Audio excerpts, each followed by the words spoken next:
ශමිලා මොකද යකෝ? මේ කඩප්පුලි ගෑණිගේ තියෙනවා මේ වේලපු කටහඩ.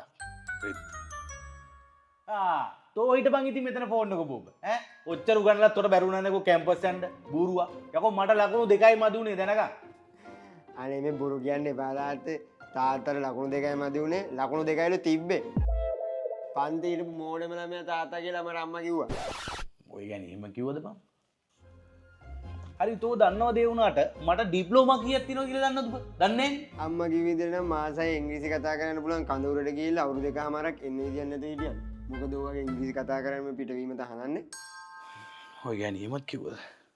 ඒ වුණාට බලපන් පුතේ මේ හැමදේම උඹලා තාත්තා තනියෙන් ගොඩනගාගත්තු දේවල්. මානසික දුක් මානසික.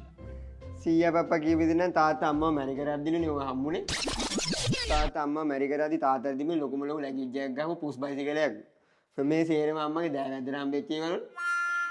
ඔබේ සීයා පප්පගේ අප්පට මම හුඟක් ආදරේ මට මේ වගේ ජීවිතයක් ලබා දුන්නට. හැබැයි සීයා පප්පා නම් මේ කටවාපා. ඔය කියවන අතර පඬිතුකමට මායිකි වගේම. අද මට කිව්ව ඔබ මොකද්ද කරන්න ඉන්නේ කිව්වංග? මං ස්ටඩීස් වලට මැලේසියාට සිංගප්පූරු වල යනවා. මෙහෙ ඉඳලා මොනවද කරන්නද තාත්තේ? ස්ටඩීස් වලට මැලේසියා යන. යකෝ බර ගානක් යනවා ඌවට. බල සීයා පප්පා ඉව්වට බූත් කිව්වේ නැද්ද? අයියෝ තාත්තේ එහෙම වැඩිය දඟලන්න දෙයක්වත් නැහැ, බය වෙන්න දෙයක්වත් නැහැ. මම මේ කියන තැන හැමෝම අනික දන්නවා. තාත්තා යන්කෝ මාත් එක්ක.